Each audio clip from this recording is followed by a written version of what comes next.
much better than a woman. I'll tell you why I'm right. A beer will not get mad if I stay out and drink all night. A beer will go down easy. A beer is always wet. Do I want a wife? No thanks. Another beer? You bet. A beer won't fake a headache. A beer won't tell me stop. A beer will not get angry when I take off its top.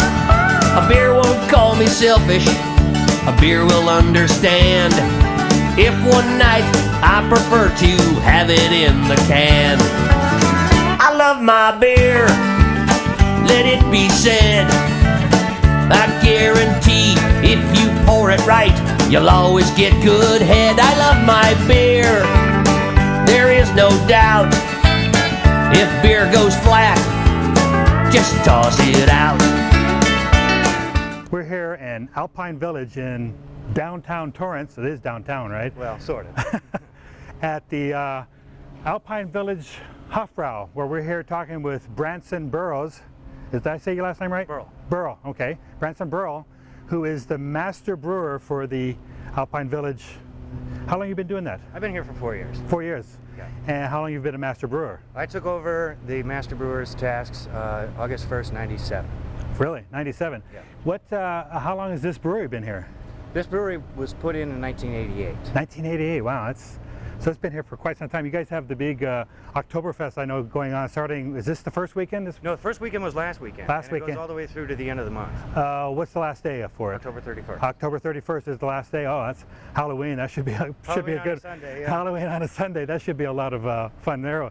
It gets interesting. Yeah, I bet. Have you already brewed all the beer you need for the Oktoberfest? Oh yeah, we'll go through about 7 tanks of beer, and it's already in the fermenter. 7 tanks of beer. Oh wow, and then fermenters. Well, can you give us a little tour of the place and tell us how you start off?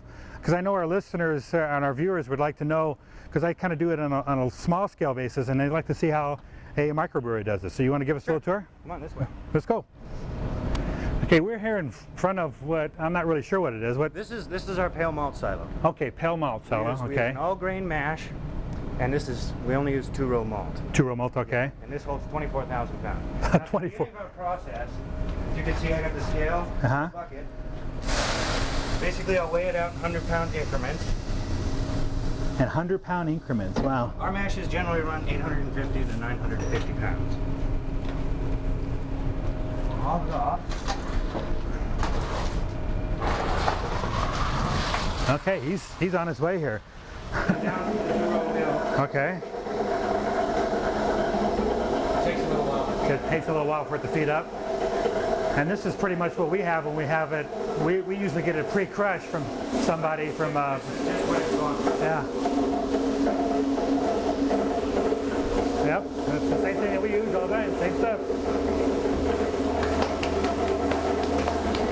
And once that's finished, we'll drag it into here, into the main brew house.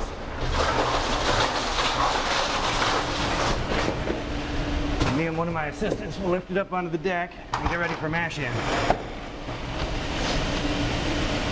Now we have kind of a unique situation here in that we have a mash tun, brew kettle, and a separate lauter tun. Now most brew pubs you'll find actually mash in the lauter tun. But this is all German equipment manufactured by BTA in Munich. This is our brew kettle. We'll start with 11 barrels of water for our 850 pounds of malt. Basically it's, just lifting up and dumping Yeah. in. And we use what's called a temperature control program. We use 3 different steps to break down the starch that's inside the malt itself into simple sugars. Right. That process takes about 2.5 hours. 2.5 hours. Three different steps. Because I know we take on our mash, it takes about 90 minutes for a small mash, because I brew in 10-gallon batches. Yeah. And how many gallons is this? This is 610. 20 barrels. Wow, 610 gallons? Once the mash cycle is finished, the whole bit is pumped over here into my separate lauter tun. Okay. Now you can see on the bottom, there's a laser cut false bottom. Yeah. Now what we do is we actually use the grain itself to create a natural filter. Right. So I can just extract the pure liquid and leave all the grain behind. Okay, what's the big bell thing? Is that to stir it while it's coming in to keep Yes. it good, so the temperature is kept at the right Correct. And also to make it level? even. Okay, make it even. And I can also stir it before it's sparged so that I can find new routes for the water to go through, so it'll pick up new sugars. Okay, so and that would be like where you said the laser cut is like what we have on our screens. It's just man, that looks nice. Okay.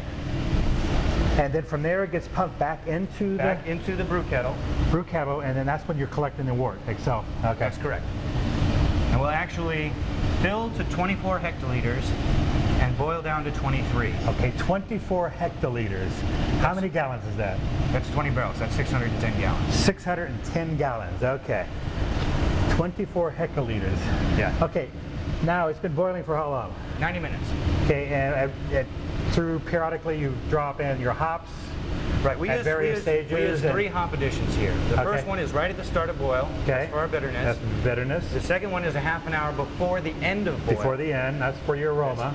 I mean, for your flavor, right? Flavor, right. And the last one goes in 15 minutes before the end of boil. And there's your aroma. That's the aroma. Yeah.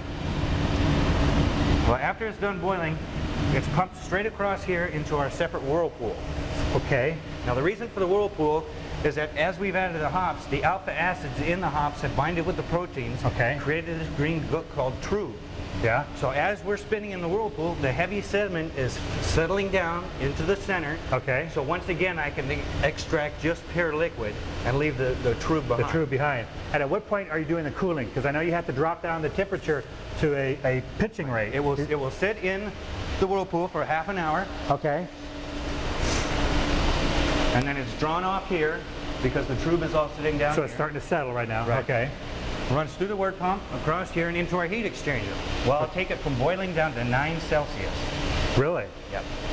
It's a 2-stage cooler.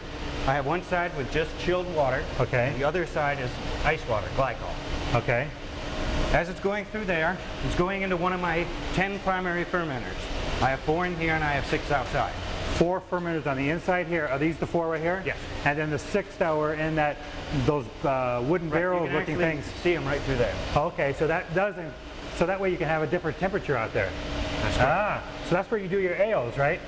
We only do 2 ales here, and because I've got the temperature board over here that controls the temperature of all my tanks, I don't really have to it doesn't really matter where you do it. You can make an ale or a lager no matter what. Every single tank in here is glycol jacketed. Okay, so it doesn't matter. Okay. Now, as I'm going into my fermenter, this is my yeast propagation tank. Okay. So I'm gonna add the wort and pitch the yeast at the same time. At the same time, so it's got a good mixture. Solution. Ah. Once that's all finished, it's going to sit in that tank. If it's a lager, it'll ferment for about 7 to 10 days. Okay. If it's an ale, it's about 3 to 5. Right. It takes 3 brews to fill one of these tanks. So here's a 60 barrel tanks. 3 of those to fill one of these. Right. It takes 24 hours to fill the tank. Oh my God. So you're doing one batch after another just to get it to the point where you want to start fermenting. That's correct. Oh, so and you do that all at one time, or all in one night or afternoon or whatever? Generally, it's 2 brews one day, 1 the next. Okay, so all day, and then the first thing in the morning, and then it starts to ferment. Correct. Okay. Does it start fermenting overnight, or is it just? Yes, it will begin fermenting overnight. Well, So what happens when you introduce more oxygen? We to don't it? aerate the last brew. You don't aerate the last one. Okay, then that makes sense. Then. Right. We actually have inline aeration right over. So the inline aeration is when it's cooling right there. Okay, so at that time. Okay, you collected your 3 barrels or your 3 batches, and now it's finished fermenting.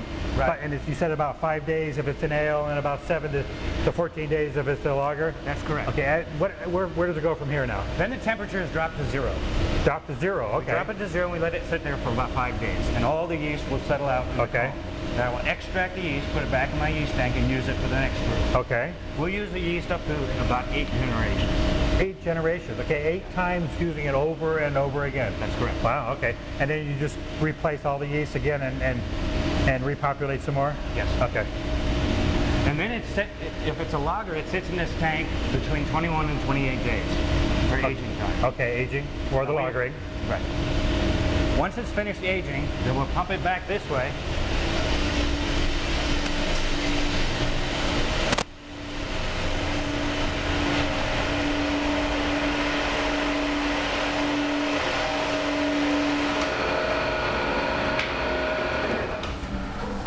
Quiet. Okay, you pumped it back to here. Pumped it back into here. Now these are our filters. We have two types of filters here. Okay, so you don't have to worry about chill haze in the ales, do you? No. Because you're going to filter it. Okay. Right. I have two types of filters. I have a diatomaceous earth filter and a sheet filter, standard multiple plate sheet filter. Okay. Now the DE is actually, the diatomaceous is actually dosed in through this tank. Okay. By a pulse pump. It pulls a little, pushes it in, boop, boop, like a heartbeat. Okay. And it creates a permeable barrier upon these sheets where heavy particles like yeast and excess scrub or anything will get stuck to. Okay. So it actually comes out of here fairly clear, but we just use that one for sanitary purposes. If I'm going to bottle it, I'll sterile filter it. Right, okay. Out of the filter, it actually runs on this pipe over my head. Okay, over the head to... right down to here. Right to here? Mm-hmm. Okay. And then it goes into any one of my 7 bright beer tanks. And from here, it's just, this is where it carbonates, or is it? We naturally carbonate here. You naturally carbonate, and is this where do you actually carbonate inside here? No, it's naturally carbonated during the fermentation process. Oh, during the fermentation We use process. bunting pressure. Okay. That allows the beer to remain carbonated. Okay, so then the filtering doesn't strip out any of the carbonation? No, we filter under 2 bar of pressure to keep the CO2 in Oh, so solution. it's all pressurized, so that's why it stays in there. Okay, now it makes sense. Okay. So this beer is actually ready to be bottled or keg. Bottled or keg. And I see you have kegs around here, and do you actually do bottling here also? Yes, bottling is done in the other room. Okay. Kegging is done on the wall right behind you. They have a wall behind us. Oh, I see. And We'll you connect 4 taps. We Okay. just run a hose from the bottom of the tank up to here, and we'll fill 4 kegs at a time. 4 at a time. I can do 30 half-barrel kegs in an hour. Okay, we're here in the bottling room, and how does it get to here? Because we're like 30 yards away. Well, it's actually pumped up across the ceiling and comes Okay. down one of these 2 lines. Okay, where cool. where it's fed into one of my 3 extra bright beer tanks.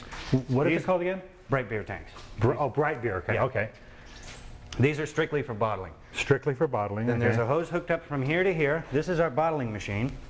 We have a standard Meheen 4-head filler, counter pressure, the whole 9 yards. And this, on a perfect day, we can do 50 cases an hour. 50 cases an hour. It usually works out to be more like 25. More like, okay.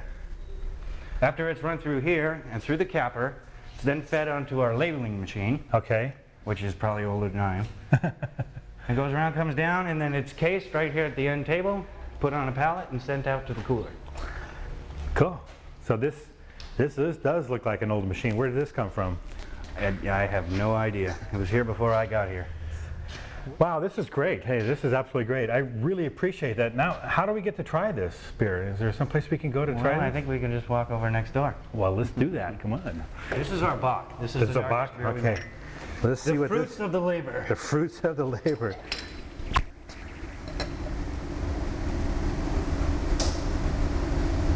Oh, that looks good.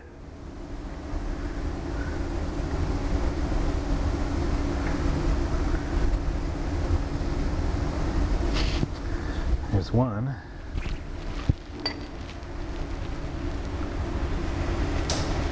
That's good smelling.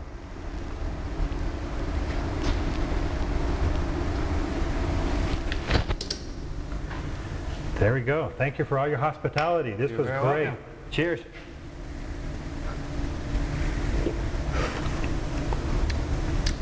Very good. Very nice. Thank you very much for a great tour. I really, really You're appreciate very it. welcome. And this is absolutely excellent. Thank you. Thank you. I'm gonna have another drink before we take off. We're gonna go over here to the Oktoberfest now and enjoy with the rest of the crew That that's sounds over like a there. great idea. Thank you. You're welcome.